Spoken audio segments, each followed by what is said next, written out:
Hello everyone, स्वागत है आपका 10 दिन और 10,000 क्वेश्चन के आपके प्रीवियस ईयर क्वेश्चन के सीरीज में। और मैं हूं आपका नटवाला भैया। हाँ जी, तो चलिए करते हैं। आज हम करने वाले हैं क्या सर, अकाउंट्स के प्रीवियस ईयर क्वेश्चन जो लास्ट आपके 3-4 शिफ्ट में आ गए हैं, यानी कि पिछले 2 साल के क्वेश्चन है ना जी। चलिए तो ज्यादा लेट ना करते हुए करते हैं क्या क्वेश्चन। चलिए जी, देखिएगा सबसे पहले क्या, सबसे पहले भैया नेट वाला भैया का टेलीग्राम चैनल ज्वाइन कर लीजिए, जहां पे आपको ये क्या पीडीएफ आपको मिल जाएगा, है ना।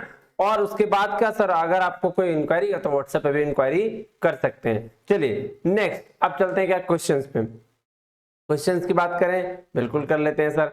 आइए, तो सबसे पहले क्या, सबसे पहले बोल रहा था examination of documentary evidence in support of transactions contained in the books of accounts is termed as which one of the following। अब देखिएगा, ये ना आपका अकाउंट पूछा जाता है ऑडिटिंग में, वाउचिंग और वेरिफिकेशन दो चीजें होती है। तो ये बात क्या कर रहा है कि डॉक्यूमेंट्री एविडेंस मतलब वाउचर जो होते हैं ना, वही तो हो गया डॉक्यूमेंट्री एविडेंस। और उसके लिए जो सारी चीजें की जाती है उसको हम लोग बोलते हैं क्या, वाउचिंग, है ना। तो आंसर क्या हो जाएगा, वाउचिंग। सर ऑडिट का पार्ट है ये। हाँ जी, अकाउंट्स और ऑडिटिंग एक ही में है जी। तो आप नेक्स्ट चले सर, बिल्कुल चलिए नेक्स्ट। क्या बोल रहा है, बोल रहा है which one of the following approaches of human resource accounting was suggested by Brummet, Flamholtz and Pyle. Sir ये तीनों ने मिलके एक कॉन्सेप्ट बोला, हिस्टोरिकल कॉस्ट अप्रोच बोलते हैं उसको। अब क्या होता है सर, देखिएगा जैसे हम लोग हर चीज की वैल्यूएशन लगाते हैं ना। हाँ जी, तो उसी बेस पर जब ह्यूमन, क्योंकि सारे की वैल्यूएशन हम लोग अकाउंट में रिकॉर्ड करते हैं। हाँ जी सर, तो उसी बेस पर ये भाई साहब जो लिखे हुए हैं उन्होंने बोला कि ऐसा है कि human resource accounting, human resource की अकाउंटिंग भी क्यों ना करी जाए। तो उसके बिहाफ में उन्होंने एक कॉन्सेप्ट दे डाला, इसका नाम बोला हिस्टोरिकल कॉस्ट अप्रोच। और उन्होंने ये कहा कि किसी भी, बोला भाई साहब कैसे वैल्यूएशन करेंगे, अकाउंटिंग के बारे में तो जानते हैं, सारा चीज की अकाउंटिंग हम करते हैं, लेकिन ह्यूमंस की अकाउंटिंग कैसे करेंगे। तो ह्यूमन रिसोर्स की अकाउंटिंग के लिए उन्होंने बोला कि जो भी एक्चुअल कॉस्ट किसी भी एम्प्लॉय के रिक्रूटमेंट, सिलेक्शन, हायरिंग और ट्रेनिंग एंड डेवलपमेंट में खर्च किए जा रहे होंगे, वही उस ऑर्गेनाइजेशन या वही उस एम्प्लॉय की क्या होगी, वही उस ह्यूमन रिसोर्स की वैल्यू मानी जाएगी। तो इसीलिए इन्होंने, और वो भी कब, जो पास्ट में लगा था, है ना। पास्ट में मतलब जैसे कोई भी एम्प्लॉय किसी भी ऑर्गेनाइजेशन में ज्वाइन करता है सर, तो वही उन्होंने बोला कि जब भी पास्ट में उन्होंने कोई भी एम्प्लॉय जब ज्वाइन किया होगा तो उस समय उसके selection, recruitment, hiring, training and development में जो भी खर्च लगे होंगे उस ह्यूमन रिसोर्स के, उसको हम लोग क्या बोलेंगे, ह्यूमन रिसोर्स अकाउंटिंग बोलेंगे। किसका, हिस्टोरिकल कॉस्ट अप्रोच के बेस पर। तो ये बात आ गई हिस्टोरिकल कॉस्ट अप्रोच। अब चलिए नेक्स्ट, थर्ड में क्या बोल रहा है, ये बात ध्यान में देखिएगा। थर्ड क्या बोल रहा है, विच ऑफ द फॉलोइंग में be reasons for material usage variance. तो मटेरियल यूजेज वेरिएंस के लिए क्या क्या रीजंस हो सकते हैं। आइए, सबसे पहले negligence of use of materials. Sir ऐसा, हाँ जी सर, उसका changes in the basic principle of materials. Sir basic principles of material में चेंजेस नहीं सर, अगर चेंजेस कर देंगे तब तो ये गड़बड़ हो जाएगी। तो बी काट दीजिए, यहां भी गया, यहां भी गया और यहां भी गया। आंसर खुद निकल के बोलेगा क्या, ACD आंसर हो गया। बाकी आगे आपको देखने की जरूरत क्या है, नहीं है। चलिए फिर भी एक बार ये पढ़ लेते हैं। कह रहा थर्ड क्या, पुअर और improper machine handling, wastage due to inefficient production methods और change is the production design require usage different from the standard. तो ये क्या बोल रहा है कि ये रीजन है मटेरियल यूजेज वेरिएंस के होने के, है ना। क्या रीजन हो सकते हैं, तो ये 4 हो सकते हैं। चलिए नेक्स्ट चलें। आइए क्वेश्चन नंबर क्या, 4 में। क्वेश्चन नंबर 4 क्या कह रहा है भाई साहब, ये देख ले। आइए, कह रहा है देयर एक असर्शन और एक रीजन दिया गया है। अब उसमें असर्शन क्या कहता है, देखिए।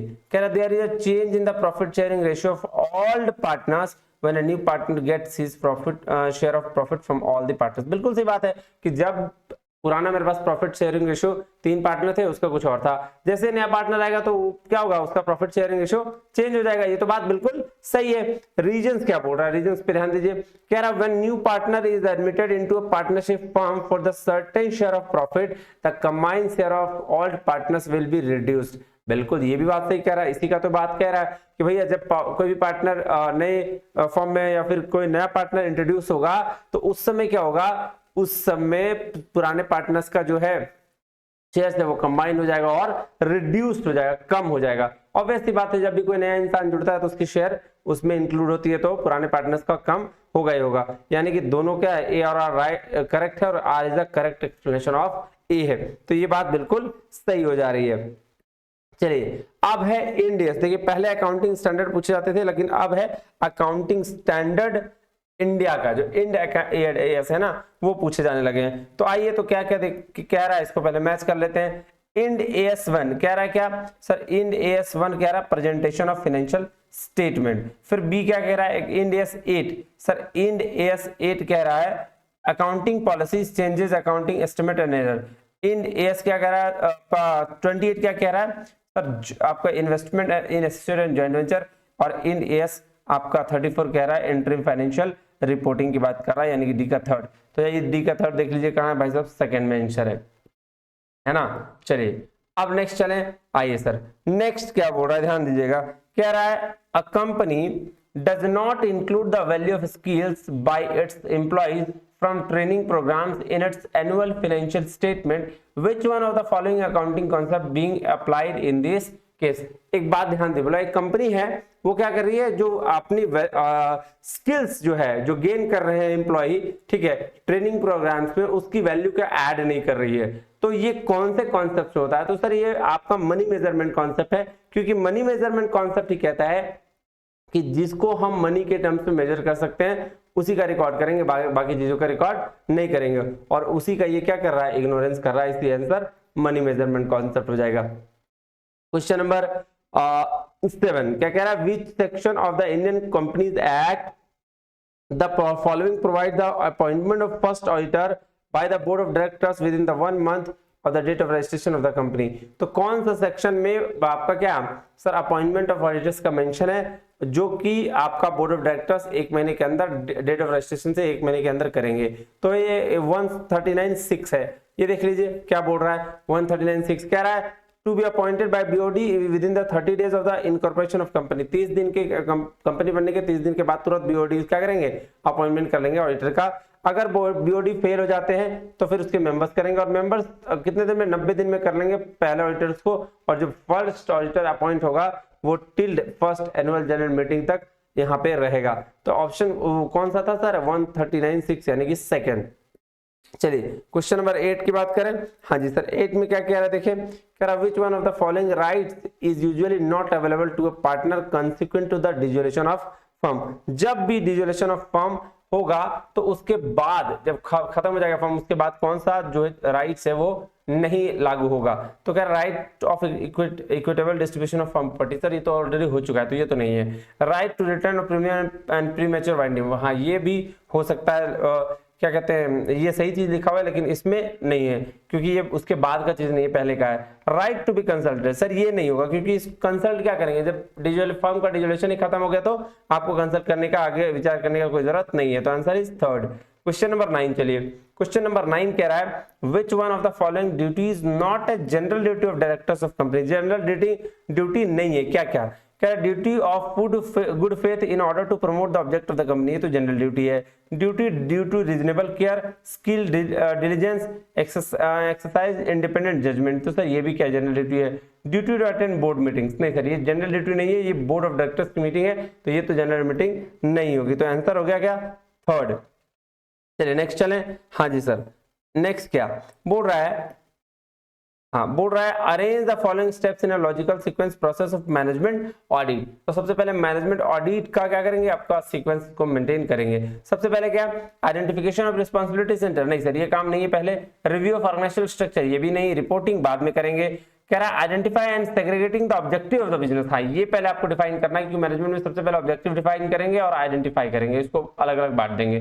तो ये बात सही है बिल्कुल। उसके बाद क्या, उसके बाद है रिव्यू ऑफ ऑर्गेनाइजेशनल स्ट्रक्चर, उसका ऑर्गेनाइजेशनल स्ट्रक्चर को देखेंगे, फिर आइडेंटिफिकेशन ऑफ रिस्पांसिबिलिटी सेंटर, उस बेसिस पर रिव्यू करेंगे परफॉर्मेंस, और तब जाके रिपोर्टिंग कर देंगे। डी, बी, ए, ई और सी, आंसर हो गया 4।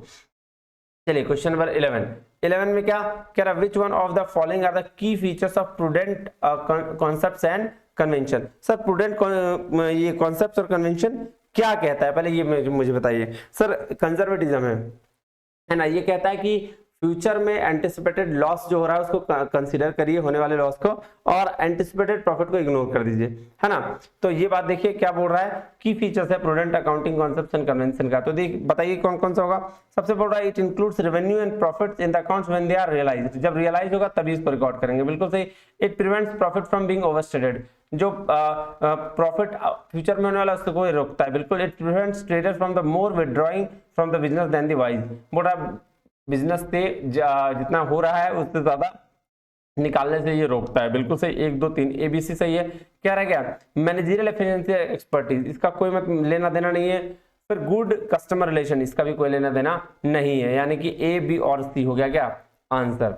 चलिए नेक्स्ट देखते हैं क्या कह रहा है। Prudential financial policy suggested by Marris hypothesis to the maximize balance growth to the firm is based which of the following financial ratio. Sir कौन सी बोल रहा है प्रूडेंट फाइनेंशियल पॉलिसी सजेस्ट किया Marris hypothesis to maximize balance growth को maximize करने के लिए फर्म का। तो बोल रहा है कौन सा फाइनेंशियल रेशियो जो है वो सबसे बेस्ट है। तो देखिए रिटर्न ऑन इन्वेस्टमेंट, तो जब लगाएंगे इन्वेस्टमेंट रेशियो उसके लिए है डेट इक्विटी रेशियो। हाँ ये बड़ा सही चीज है कि कितना डेट ले और कितना इक्विटी ले। Return on capital employed ratio ये भी गलत हो जाएगा। लिक्विडिटी भी देखना है और रिटेंशन भी देखना है, तो B D और E आंसर हो जाएगा। आंसर हो जाएगा जी 4। चलिए ये देखिए नेक्स्ट चले क्वेश्चन नंबर 13 कह रहा है preference share in India issued by A company for maximum period of, कितना पीरियड के लिए प्रेफरेंस शेयर इशू किया जा सकता है। तो ये है भाई 20 साल के लिए। देखिए क्या रहा है इशू प्रेफरेंस शेयर सेक्शन 55 है और ये कह रहा है maximum redemption of period shall be not exceed 20 years and infrastructure projects के लिए 30 साल। तो ये नॉर्मल केस में 20 साल है, तो 20 साल क्या आपका आंसर हो गया। नेक्स्ट चलिए क्वेश्चन नंबर 14 क्या कह रहा है written plan containing the details regarding the conduct of a particular audit is called, sir इसको ऑडिट प्रोग्राम बोलते हैं। जब रिटर्न प्लान आप लिख के detail regarding conduct of particular audit, किसी पर्टिकुलर ऑडिट के लिए आप रिटर्न प्लान बनाते हैं तो उसको बोलते हैं ऑडिट प्रोग्राम। चलिए नेक्स्ट चलें। अब क्या है आइए जी नेक्स्ट चलते हैं। नेक्स्ट क्या बोल रहा है in fund flow statement which one of the following is not a valid statement, कौन सा फंड फ्लो स्टेटमेंट में कौन सा वैलिड स्टेटमेंट नहीं है। तो सर कह रहा है it is prepare to know the total resources and their uses in a year, बिल्कुल सही। फंड फ्लो स्टेटमेंट का काम ही है ये। दूसरा कह रहा है dividend receive of is a source of fund, बिल्कुल सही। डिविडेंड रिसीव हुआ तो सोर्स ऑफ फंड ही है। Its preparation is a discretion of the management, ये भी बात बिल्कुल सही कह रहा है। It is useful for external financial management, नहीं एक्सटर्नल फाइनेंशियल मैनेजमेंट के लिए इसका यूज नहीं है। तो ये क्या हो गया 4 नंबर इसका आंसर हो गया। चलिए क्वेश्चन नंबर 16 आइए क्वेश्चन नंबर 16 को ध्यान से देखिएगा, प्रैक्टिकल क्वेश्चन है, बड़ा मजेदार क्वेश्चन है। कह रहा है answer the correct material usage variance information given below, कुछ इन्फॉर्मेशन दिए गए उससे मटेरियल यूजेज वेरिएंस निकालना है। कह रहा standard material of cost manufacturing 1000 unit और उसका आउटपुट 400 केजी है, ठीक है। आपका मटेरियल कॉस्ट मैन्युफैक्चरिंग कितना है 1000 यूनिट है, उसका आउटपुट 400 केजी है और उसका प्राइस 2.5 रुपए पर केजी है। कह रहा है 2000 unit are produced it is found that the actual consumption at 25 KG material of price at 2.7 KG. तो ये बात ध्यान रखिएगा। सबसे पहले इसमें आपको वर्किंग नोट करना होगा, क्या क्या करना होगा ये बात ध्यान देखिए। सबसे पहले मटेरियल यूजेस वेरिएंस का फॉर्मूला क्या, सर मटेरियल यूजेस वेरिएंस का फॉर्मूला जाता है standard quantity minus actual quantity और फिर हो जाएगा ये selling price, sorry standard price, है ना। अब इसको पहले वर्किंग नोट निकाल लीजिए। वर्किंग नोट में क्या करना है आपको, कुछ नहीं करना है। पहले आपको ये ध्यान देना है कि 1000 यूनिट पर था तो 400 केजी मटेरियल था, तो आपको कितना यहां बोलो देखिएगा एक्चुअल यूनिट मतलब यानी कि स्टैंडर्ड क्वांटिटी आपका ये ध्यान दीजिएगा कि 1000 यूनिट पे था तो आपको 400 केजी दे रहा था। तो चूंकि आपका 2000 यूनिट किसमें है एक्चुअल कंजम्पशन है, तो इसका भी स्टैंडर्ड क्वांटिटी यानी स्टैंडर्ड क्वांटिटी भी 2000 यूनिट का निकाल लीजिए। 2000 यूनिट का कितना हो जाएगा 800 केजी, ठीक है। तो ये क्या हो जाएगा स्टैंडर्ड क्वांटिटी, है ना। ये आपके क्या हो गए स्टैंडर्ड क्वांटिटी। और एक्चुअल क्वांटिटी आपका जो है, एक मिनट, एक्चुअल क्वांटिटी जो आपका है वो दिया हुआ है, वो कितना दिया हुआ है सर 2000 यूनिट पे 825 केजी, ठीक है। और उसके बाद स्टैंडर्ड प्राइस तो आपका दिया हुआ है कितना सर, स्टैंडर्ड प्राइस है 2.5 रुपया, है ना। स्टैंडर्ड प्राइस कितना है 2.5 रुपया। तो standard quantity sir 800 unit, actual 825 और स्टैंडर्ड प्राइस कितना है 2.5 रुपया। तो यहां कर दीजिए कितना -25 इंटू 2.5 इंटू 2.5, तो आंसर क्या आ जाएगा -62.5, यानी कि एडवर्स में आ जाएगा। हाँ जाएगा कितना 62.5, ये देख लीजिए 62.5 एडवर्स में कितने कहाँ है सर, ये आपको हो गया 4 नंबर, ये आ गया आपका 4 नंबर आंसर।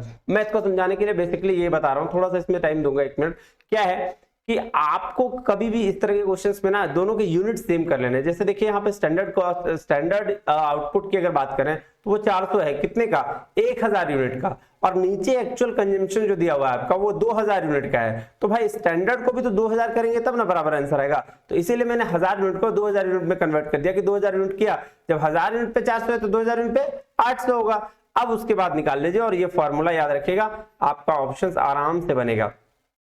चलिए अब नेक्स्ट चले, आइए ये देखिए इंडिया से जो है ना, ये इंडिया बड़ा खतरनाक क्वेश्चन है, इसलिए इसको ध्यान में रखिएगा क्योंकि इंड से क्वेश्चन बहुत पूछा जा रहा है, पिछले दोनों का दोनों सेमेस्टर में पूछा गया है ना। आइए तो सबसे पहले क्वेश्चन नंबर 17 का देखते हैं। Ind AS one presentation of financial statement, यही था 4 है ना।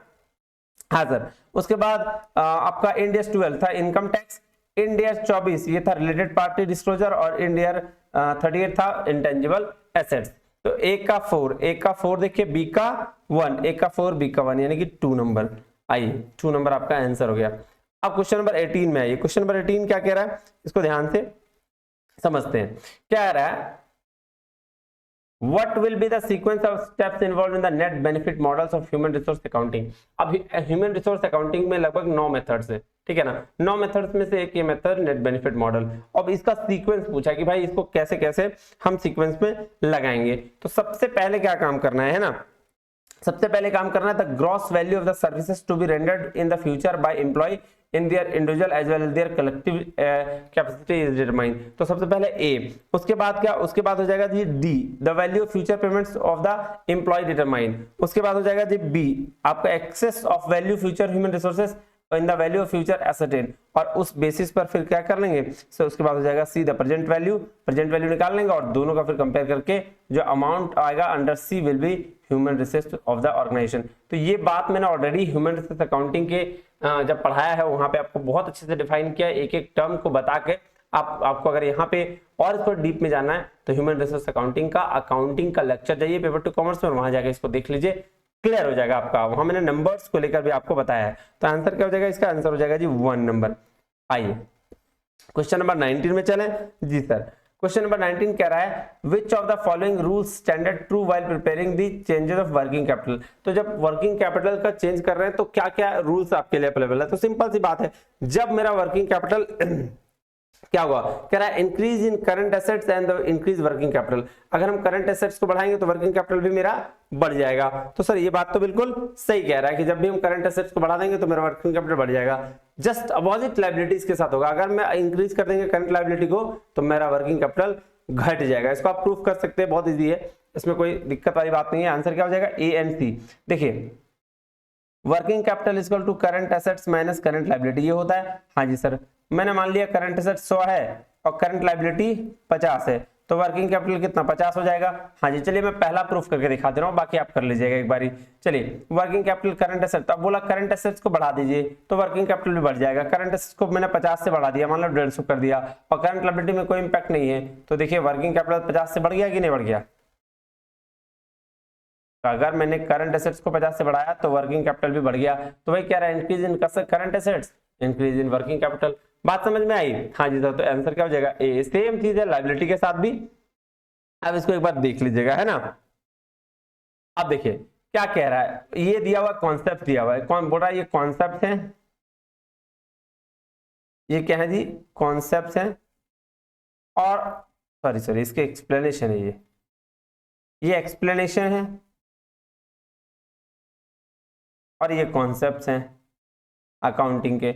अब बोल रहा है कि आपको मेजर करना है, इसको मैच करके बताइए। सबसे पहला बोला income is measured and financial position is assessed, तो ये मैचिंग कॉन्सेप्ट है। क्यों, क्योंकि बोल रहा भाई साहब आप मैचिंग कॉन्सेप्ट जो बोलता है एक टर्म में होने वाले एक्सपेंस को एक टर्म वाले इनकम से मैच करिए, है ना, ये तो वो बात बोल रहा है। फिर बी है, बोलता है anticipate no profit and provide all possible loss, ये तो भाई साहब कंजर्वेटिज्म है। कंजर्वेटिज्म का काम ही यही है, बोला भाई हमको फ्यूचर में होने वाला प्रॉफिट से कोई मतलब नहीं है, लेकिन फ्यूचर में होने वाला जो लॉस होगा उसको हमको कंसीडर करके चलना है, मतलब इसको बोलते हैं सेफ जोन वाला काम, है ना।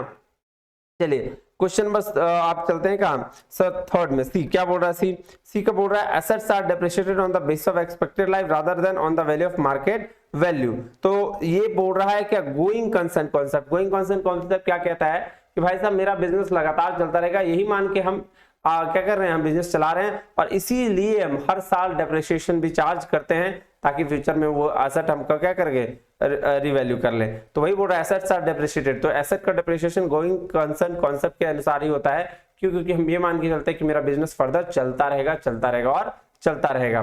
फिर है उसके बाद है D, the comparison accounting period that in the past possible, वो बोलता है कंसिस्टेंसी, कंसिस्टेंसी बोलता है कि अगर आप कॉन्सेप्ट्स की बात करें, ठीक है, तो आप मेथड जो लगा रहे हैं वो कम से कम 2-4 साल तक कंसिस्टेंट रहे, क्योंकि अगर आप 1 साल में करेंगे तो आप मेजर नहीं कर पाएंगे, कंपेयर करने में आपको बहुत ज्यादा दिक्कत होगा, है ना। तो इसीलिए आपको क्या करना है, कंसिस्टेंट रहना। तो ए का 4, ठीक है, बी का 3, सी का 2 और डी का 1, यानी कि पहला नंबर। ये देखिए आप चलिए क्वेश्चन बनाते हैं 21। आइए जी, क्वेश्चन नंबर 21 क्या है, इसको ध्यान से समझिएगा, ठीक है जी। चलिए क्या रहा है, क्या कह रहा है, ए बी सी है, पार्टनर है, शेयरिंग प्रॉफिट रेशियो एंड 3:2:1 में है, ठीक है ना, 3:2:1 में। ये थोड़ा गड़बड़ हो गया, इसको मैं लिख दे रहा हूँ 3:2:1 में, ठीक है जी। डी एडमिट हुआ है 1/6 शेयर के लिए, और सी का शेयर भी बोला C should retain his original share, C का भी शेयर सेम रहेगा जो पहले से। सैक्रिफाइस रेशियो निकालना ए और बी का, तो आप ध्यान से समझिएगा। सबसे पहले ए बी सी का रेशियो कितना है, 3:2:1, ठीक है, और डी जो आ रहा है, डी का शेयर है 1/6, ठीक है, वही है ना। हाँ जी सर, तो आप बताइए कि रिमेनिंग शेयर कितना रहेगा, डी के शेयर के अलावा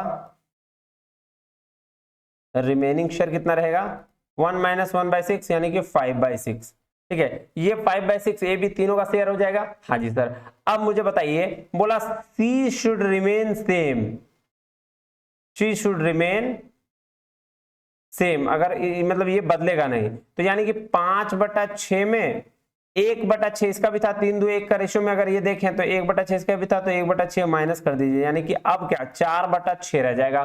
तो ये 4/6 ए और बी का कहानी है ना। तो अब ए का जो शेयर है अब 3:2 हो गया, ए और बी का शेयर, यही तो शेयर था ना, क्योंकि सी का भी अपना काम कर लिया और डी तो है ही 1/6 शेयर के लिए, तो ए का और बी का जो शेयर था इतना है।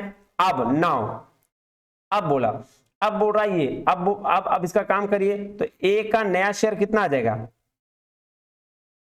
एज न्यू शेयर 3/2 इंटू 4/6 यानी कि 12/30, है ना।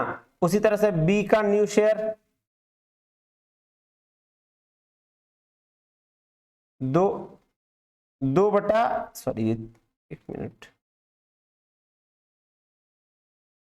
3/5 और 2/5 इंटू 4/6 यानी कि 8/30। तो ए और बी का ये नया शेयर निकल गया, है ना। अब बोल रहा सैक्रिफाइस रेशियो निकालिए, तो सैक्रिफाइस रेशियो मतलब क्या होता है सर, ओल्ड माइनस न्यू। तो ए का ओल्ड कितना था सर, ए का ओल्ड है 3/5 माइनस न्यू कितना हो गया 12/30, ये देख लीजिए 30 यहां लिख दीजिए, 6 के 18 यहाँ 12 यानी कि 6/30। और बी का देख लीजिए, क्योंकि ए और सी और डी का तो कोई काम ही नहीं है, वो लोग उतना ही थे जितना है, तो ओल्ड सैक्रिफाइस यही लोग होगा 2/5, 2/5 का 8/30। अब इसको क्या कर दीजिए, 30 यहाँ लिख दीजिए, अब ये कर दीजिए 6 दूनी 12 और 8 माइनस हो जाएगा यानी कि 4/30। तो ये ए और बी का रेशियो क्या हो जाएगा 6:4, काट दीजिएगा तो 3:2 हो जाएगा, है ना, कट जाएगा ये तो 3:2 हो जाएगा, और यही हो जाएगा इसका आंसर क्या, थर्ड। ये देखिए थर्ड नंबर। तो इसमें कुछ नहीं करना था, इसमें बेसिकली ए और बी का आपका सैक्रिफाइस रेशियो निकालना था। तो मैंने क्या किया, मैंने कुछ नहीं, जो जैसा क्वेश्चन ने बोला वैसे किया। मैंने क्या किया, डी एडमिट था 1/6 शेयर के लिए, उसको रख दिया अपने हाथ में। सी बोला मैं भी उतना ही लूंगा, उससे ज्यादा नहीं लूंगा, तो सी को भी कहानी खत्म कर दिया। अब ए बी का जो शेयर था वो 3:5 में रहा, ये ओल्ड शेयर, और नया शेयर मैंने निकाल लिया, ओल्ड में से नी को घटा दिया, तो आंसर आ गया। कुछ किया मैंने सर, नहीं कुछ नहीं किया। थोड़ा सा और दिख रहा है, 1 मिनट नहीं दिख रहा था क्या, हाँ अभी दिख रहा है। ज्यादा ही छोटा हो गया, चलिए ठीक है। अब चले क्वेश्चन, हाँ जी सर चलिए नेक्स्ट क्वेश्चन नंबर 22। आइए क्वेश्चन नंबर 22 क्या बोल रहा है, ध्यान देते हैं। कह रहा है which one of the following is a structured review of systems and procedures of an organization in order to evaluate whether they are being conducted efficiently or effectively। देखिए बात तो ये ऑडिट की कर रहा है, बोल रहा है भाई साहब कौन सा ऐसा मेथड है, ठीक है ना, कौन सा ऐसा ऑडिट है जहां पे हम क्या कर रहे हैं, रिव्यू कर रहे हैं सिस्टम को और प्रोसीजर्स को किसी एक ऑर्गेनाइजेशन की, और इस तरीके से इवेल्युएट कर रहे हैं कि वो इफिशिएंट और इफेक्टिव तरीके से हो रहे हैं या नहीं हो रहे हैं, तो इसको मैनेजमेंट ऑडिट बोलेंगे। क्योंकि ऑर्गेनाइजेशन की बात कर रहा है, वो इफिशिएंट तरीके से चल रहा है कि नहीं चल रहा है, तो और कौन सा होगा, ये हो जाएगा जी मैनेजमेंट ऑडिट। आइए क्वेश्चन नंबर 23 देखते हैं। क्वेश्चन नंबर 23 क्या कहता है, इसको ध्यान समझिएगा। कह रहा फॉर अ होल्डिंग कंपनी, एक होल्डिंग कंपनी है, all preacquisition profit losses of the subsidiary company are, जब एक होल्डिंग कंपनी किसी सब्सिडरी कंपनी को एक्वायर करता है, तो एक्वायर करने से पहले का जो प्रॉफिट उसका होगा उसको हम लोग क्या बोलते हैं सर, उसको बोलते हैं कैपिटल प्रॉफिट और लॉस। जो भी कैपिटल प्रॉफिट हो जाए लॉस हो जाए डजंट मैटर, लेकिन आपका कैपिटल प्रॉफिट एंड लॉस बोलते हैं। अब नेक्स्ट बोल रहा है, नेक्स्ट क्या बोल रहा है, कह रहा of the subsidiary company and while all post acquisition of profit and loss, acquisition से पहले उसको बोलते हैं capital profit and loss, acquisition के बाद अगर कोई प्रॉफिट एंड लॉस हुआ है उसको बोलते हैं रेवेन्यू प्रॉफिट एंड लॉस। तो ये हो जाएगा ऑप्शन 4। पहले क्या, पहले वाले को कैपिटल प्रॉफिट एंड लॉस और दूसरे बाद वाले को रेवेन्यू प्रॉफिट एंड लॉस, यानी कि ऑप्शन नंबर आपका 4। चलिए क्वेश्चन नंबर 24 में चलें, बिल्कुल चलिए सर। कह रहा which one of the following generally accepted method for accounting price level changes. Sir accounting price level changes की बात अगर आगे आती है तो ये इन्फ्लेशन का मेथड है। इन्फ्लेशन मेथड दो तरह, अभी वैसे तो 3-4 तरह के होते हैं, लेकिन इसमें देखते हैं कौन कौन। एक रिप्लेसमेंट, सर ये तो एचआरए का मेथड है, ह्यूमन रिसोर्स अकाउंटिंग मेथड, ये नहीं होगा। फिर करंट परचेज ये होगा, अपॉर्चुनिटी कॉस्ट भी एचआरए का मेथड है, करंट कॉस्ट अकाउंटिंग मेथड ये होगा, और स्टैंडर्ड कॉस्ट ये भी एचआरए का मेथड है। तो यानी कि बी और डी आंसर हो गया आपका 3rd। देखिए मैंने लिख रखा है क्या, इन्फ्लेशन मेथड से। क्वेश्चन नंबर 25 क्या कहता है, इसको ध्यान से समझिएगा। कह रहा है arrange the sequence steps procedure for calling a statutory meeting of the company. तो statutory meeting of the company की बात कर रहा है ना। आइए सबसे पहले क्या करेंगे, जब कोई भी एक स्टैट्यूटरी संवैधानिक मीटिंग होता है तो कंपनी की, तो सबसे पहले क्या करेंगे उसको देखते हैं। कह रहा है कंटेंट्स ऑफ स्टैट्यूटरी रिपोर्ट, पहले कंटेंट थोड़ी बताएंगे, पहले नोटिस देना पड़ेगा तब ना। तो क्या होगा, तो सबसे पहले 21 डे का नोटिस हम देंगे, है ना। 21 डे का नोटिस दे दिया जी सर। उसके बाद क्या करेंगे, उसके बाद देखेंगे कंटेंट्स की क्या होगा स्टैट्यूटरी रिपोर्ट में, उसके उस बेसिस पर हम क्या करेंगे, सर्टिफिकेशन करेंगे स्टैट्यूटरी रिपोर्ट का। नॉट लेस देन 2 डायरेक्टर्स की, ये बात ध्यान रखेंगे कि दो डायरेक्टर से कम ना हो, जिसमें एक मैनेजिंग डायरेक्टर हो। बात सही है, हाँ जी सर। उसके बाद क्या करेंगे, उसके बाद देखेंगे कि एक सर्टिफाइड कॉपी ऑफ रजिस्ट्रार के पास भेजा गया या नहीं, और उस बेसिस पर लिस्ट ऑफ मेंबर क्या करेंगे, प्रोड्यूस कर देंगे और मीटिंग शुरू कर देंगे। तो ये बात हो गया CADEB, यानी कि 4 नंबर। क्वेश्चन नंबर 26 आइए देखते हैं क्या बोल रहा है। क्वेश्चन नंबर 26 क्या रह गया, असर्शन रीजन दिया गया है, असर्शन पढ़ते हैं। कह रहा है quick ratio is a more penetrating test of liquidity than the current ratio, है ना। क्या बोल रहा है कि क्विक रेशियो मोर पेनिट्रेटिंग है test of liquidity than the current ratio, current ratio से ज्यादा पेनिट्रेटिंग है क्विक रेशियो, बिल्कुल। कह रहा है yet high quick ratio does not necessarily imply sound liquidity, तो जितना ज्यादा क्विक रेशियो ज्यादा होगा वो क्या करेगा, वो साउंड लिक्विडिटी नहीं होगा। ये बात बिल्कुल सही है। रीजन देखें, कह रहा है company with a high value of quick ratio can suffer from A shortage of funds if it is slow paying, doubtful and long duration outstanding debtors. तो बोल रहा है बिल्कुल ये भी बात सही बोल रहा है कि एक company high value quick ratio suffer कर सकता है किससे, जो शॉर्टेज ऑफ फंड से, फंड की शॉर्टेज हो सकती है उसके पास, अगर उसके जो डेटर हैं वो लॉन्ग ड्यूरेशन में पे कर रहे हैं, स्लो पेइंग है या फिर डाउटफुल है। तो ये भी बिल्कुल सही है, और ये भी A और R करेक्ट है, और इसका करेक्ट एक्सप्लेनेशन भी दिया गया है। चलिए क्वेश्चन नंबर 27 देखें। आइए सर क्वेश्चन नंबर 27 देखते हैं क्या कह रहा है। यहां भी असर्शन और रीजन है। कह रहा है 2 companies with the same general earning power and the same general position in an industry, the one paying larger dividend will almost sell at a higher price. ये बात बिल्कुल बिल्कुल सही है कि दो कंपनी है, सेम जनरल प्राइस कमा रहा है, दोनों सेम कमा रहा है, लेकिन जो डिविडेंड ज्यादा पे करेगा सर उसको ज्यादा प्राइस भी ज्यादा प्राइस क्या होगा, सेल होगा, क्योंकि भाई ज्यादा डिविडेंड दोगे आप तो कंपनी ये आपका जो होल्डर्स होंगे, शेयर होल्डर्स, वो क्या सोचेंगे कि भाई साहब यहाँ पे ज्यादा हमको प्रॉफिट मिल रहा है, यहाँ ज्यादा डिविडेंड मिल रहा है, वहां पे हम जाकर खरीदेंगे तो उसका आपका प्राइस जो भी होगा शेयर का वो ज्यादा होगा, तो ऊपर भी वो खरीद लेंगे, क्योंकि ज्यादा आपके प्राइस का वो ज्यादा वैल्यू लगा रहे हैं, तो आप डिविडेंड भी तो ज्यादा उसको दे रहे हो। तो ये तो बिल्कुल बात सही है। कह रहा था discount value of the near dividends is higher than the present value of distant dividend. ये भी बात बिल्कुल सही है, और ए और आर दोनों राइट है और करेक्टली एक्सप्लेन भी कर रहा है। चलिए अब कह रहा है in case of purchasing company agree to act the agent of the vendor. बोल रहा है in case of purchasing company agree करता है to act as an and to act as an agent, agent बनने का, एक्टिंग का, ये क्या करता है, एग्री हो जाता है। Of the vendor of collection of book debts in the books of purchasing company the amount of debtor should be credited to. Sir जो अमाउंट है डेटर का वो कहाँ क्रेडिट होगा, तो वो होगा वेंडर के सस्पेंस अकाउंट में, ठीक है, क्योंकि वो एक्ट कर रहा है उसकी तरह से। चलिए क्वेश्चन नंबर 29, क्वेश्चन नंबर 29 क्या है इसको ध्यान से देखिएगा। चलिए बोल रहा है when the value of investment in subsidiary, जब आप इन्वेस्टमेंट कर रहे हैं किसी सब्सिडरी कंपनी पे, in the holding company balance sheet is more than the book value of net assets required, तो उसका डिफरेंस क्या होगा, तो डिफरेंस रिप्रेजेंट्स। बात समझिए ध्यान से, एक होल्डिंग कंपनी है, एक सब्सिडरी कंपनी है, तो होल्डिंग कंपनी के अकाउंट में बैलेंस शीट में ये शो कर रहा है कि जितना उन्होंने पैसा दिया, ठीक है, उससे कम ही एसेट्स है। तो इसका मतलब क्या है, जो सब्सिडरी कंपनी के बिहाफ में जो चीज उन्हें मिली वो क्या होगा, गुडविल ऑन कंसोलिडेशन होगा, क्योंकि गुडविल ही तो था, तभी तो उसके एसेट से ज्यादा पैसा उसको दे दिया। बात समझ में आ रही है जी सर। चलिए next question number 30, the basic method of valuing human assets is, इसको बोलते हैं अमोर्टाइजेशन। चलिए नेक्स्ट चलें, according to accounting standard 2, accounting standard 2 के अनुसार क्या कह रहा है, which of the following cost should be included in the valuing inventories of manufacturing company. Sir बोल रहा है इन्वेंटरीज के लिए आप जो कॉस्ट जो इंक्लूड करेंगे वो कौन सा करेंगे, तो सबसे पहला फ्रेट एंड इंश्योरेंस था, ये तो हो जाएगा।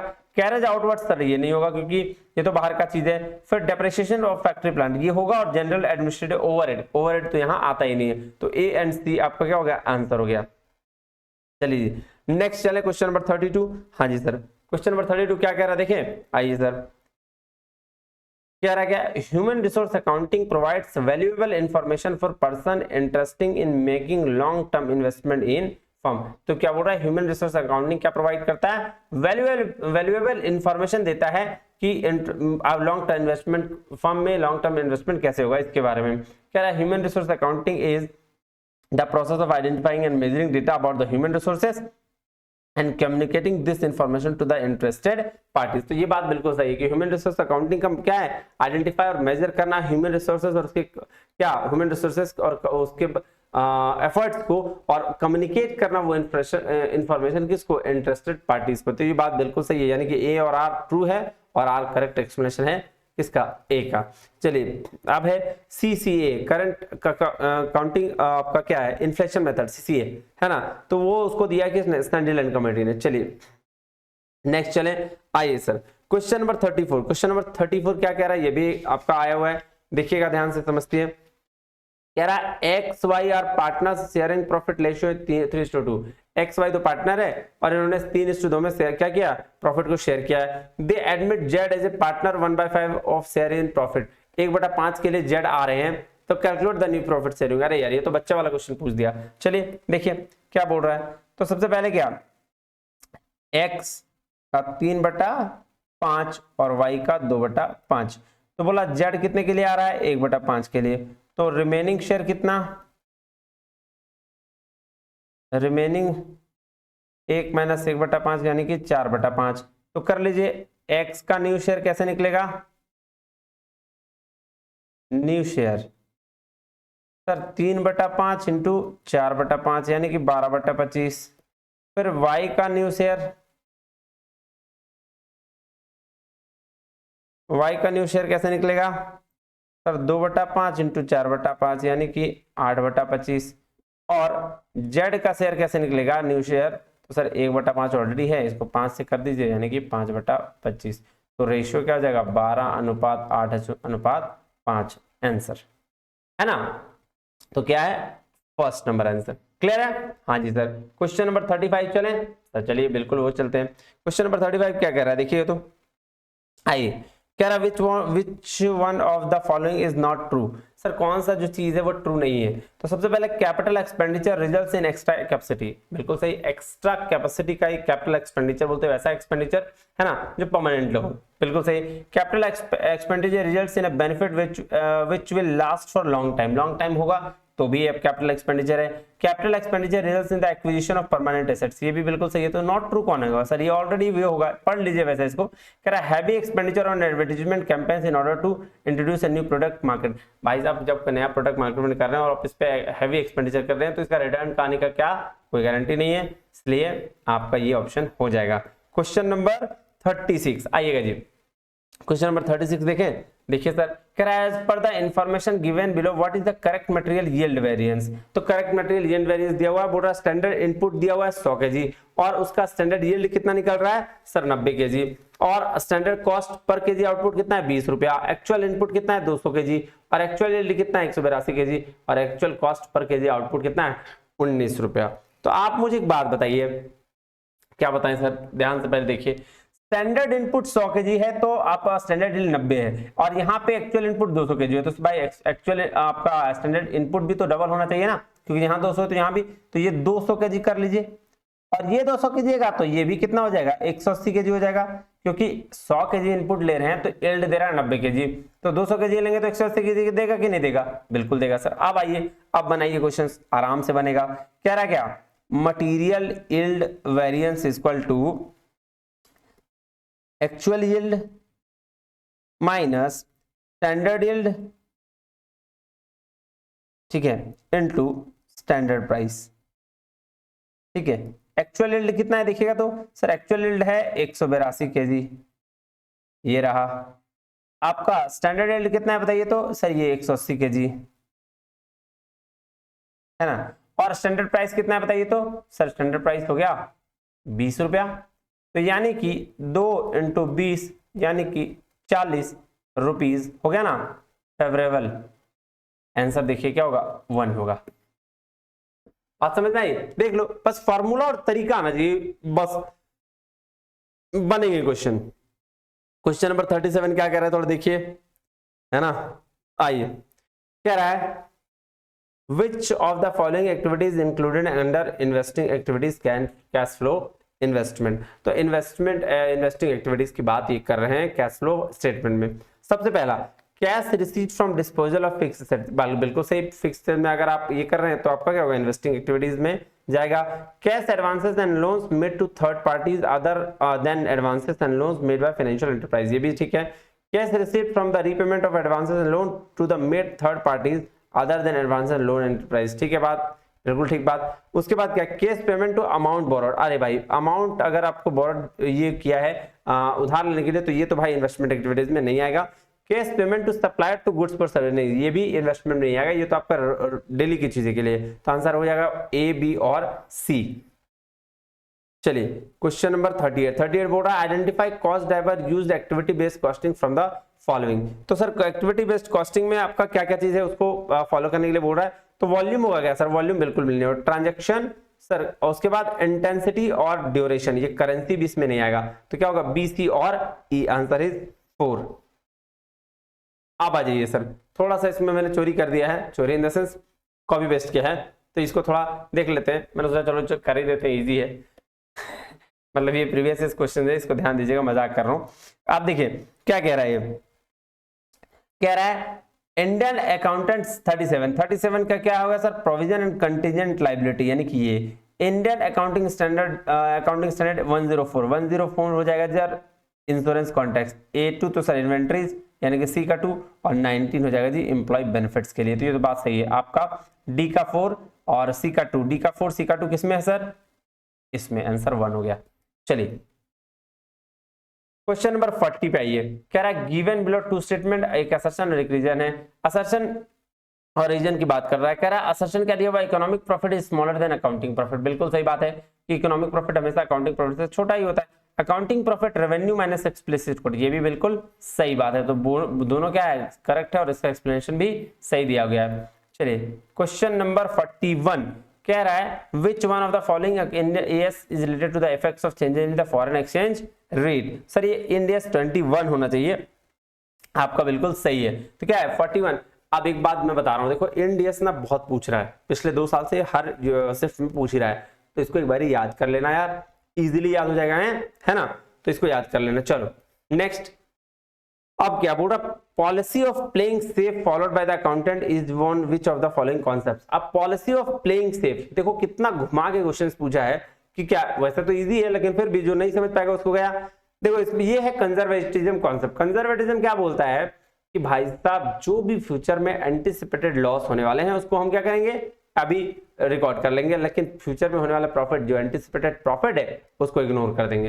तो यही तो है प्ले सेफ करना, कि लॉस होगा तो भाई लिख लोगे लेकिन प्रॉफिट होगा तो नहीं लिखोगे, इसका मतलब प्लेइंग सेफ। तो इसीलिए इसको बोलते हैं कंजर्वेशन कन्वेंशन। उसके बाद 43 कह रहा है accounting helps to provide information to various parties. Accounting क्या कर रहा है, हेल्प कर रहा है इंफॉर्मेशन देने में अलग अलग पार्टीज को। रीजन कह रहा है accounting aims to meet the information needs of decision makers. बिल्कुल सही है, दोनों को दोनों बात सही है, कह रहा है क्या, और दोनों सही तरीके से भी कहा गया है। चलिए अब नेक्स्ट बोल रहा है as per the revenue recognition concept. Revenue recognition concept क्या कहता है, ठीक है, when revenue is deemed to be realised तब होगा जब title of goods has been transferred to the purchaser. ठीक है, रेवेन्यू तब माना जाएगा जब आप गुड्स को ट्रांसफर कर दिए हैं, यानी कि परचेजर के पास टाइटल आ चुका है। चलिए ये बात हो गया। उसके बाद क्या बोला 44 कह रहा है स्टेटमेंट 2 है, पढ़िए पहला स्टेटमेंट कह रहा है a company which is merged into another company called it transferor और वेंडर कंपनी। बिल्कुल सही बात है भाई, ट्रांसफर मतलब बड़ी छोटी कंपनी। कह रहा statement 2 a company into which vendor company is merged called transferee company और वेंडी कंपनी और purchasing company.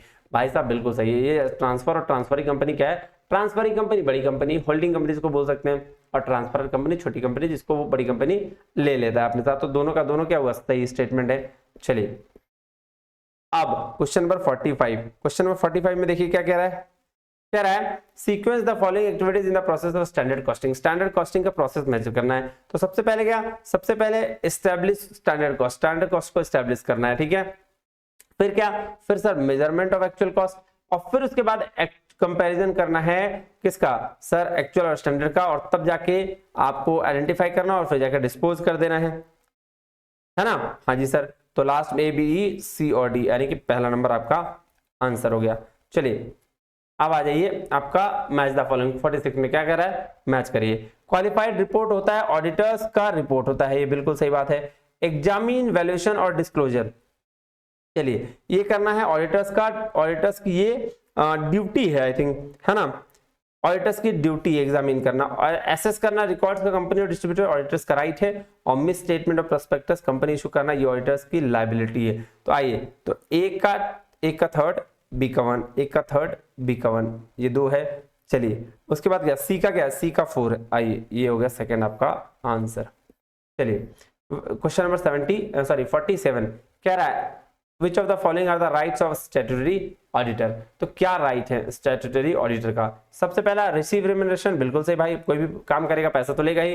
Attend board of directors meeting, क्या बात करो सर, वो BOD में क्या करेगा, ये इसको हटाओ, बी तो गया, बी वाला तो सही नहीं है। क्या बोल रहा है, to attend the general meeting, हाँ सर ये कर सकता है। To visit the branch office, तो A, C और D, बी वाला जो था वो हटा दो, ये गया, तो A, C, D आंसर हो जाएगा। क्वेश्चन नंबर 48 क्या कह रहा है, schedule third part 2 companies act deals with which of the following.